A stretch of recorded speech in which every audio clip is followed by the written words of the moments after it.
This lesson is inspired by Neville Goddard's book, The Power of Awareness, chapter called Acceptance. William Blake once wrote, "Man's perceptions are not bounded by organs of perception.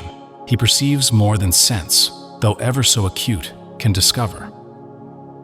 In other words, what you truly perceive, what shapes your life, is not limited to your eyes, ears, or touch.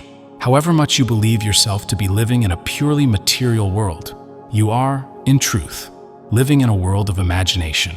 The outer physical events you encounter are not independent occurrences. They are the matured fruit of seeds, once planted in the invisible soil of your inner world, often long-forgotten states of consciousness that bloomed in silence and secrecy. These are the forgotten blossom times that bear the harvest of today's circumstances. Whenever you are completely absorbed in an emotional state, you are doing far more than daydreaming. In that moment of absorption, you are assuming the feeling of the wish fulfilled.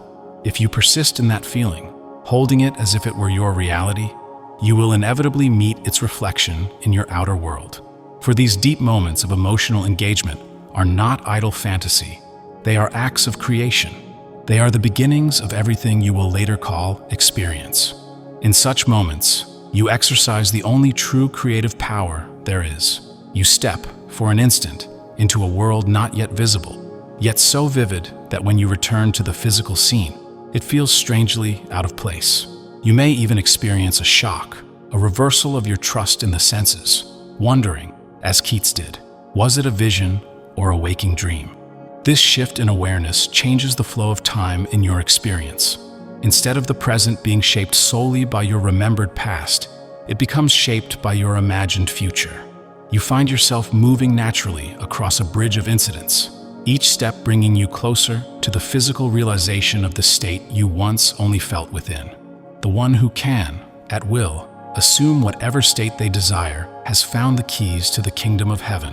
Those keys are simple, yet profound: desire, imagination, and a steadily focused attention upon the feeling of the wish fulfilled. To such a person, undesirable facts are no longer fixed realities, and cherished dreams are no longer unreachable. The scriptures affirm this. "Prove me now herewith, saith the Lord of hosts, if I will not open you the windows of heaven and pour you out a blessing, that there shall not be room enough to receive it." These windows are not opened by force of will, nor seized by effort. They open of their own accord when your inner absorption is so complete that you feel at one with your desire. This acceptance, not wishing, not hoping, but knowing, is the channel through which the blessing flows.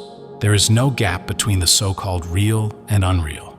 There is continuity between what you now see and what you have not yet seen. To cross from one state to another, you simply extend the reach of your feeling. Trust the reality of your inner touch, and step fully into the spirit of what you wish to be. Not by might, nor by power, but by my spirit, saith the Lord of hosts. To assume a state is to take on its spirit, its mood, its atmosphere. When you do this faithfully, your triumphs will seem miraculous to those who never saw your inner passage, your journey from longing to possession. For the Lord, the creative power within you, does not respond to mere wishing. He responds to acceptance, to your inner consent to already being what you desire to be. That acceptance is His action. It is God moving within you. When you understand this, you will see that your world is never a random arrangement of events, but always the perfect reflection of the states you have most deeply accepted as your own.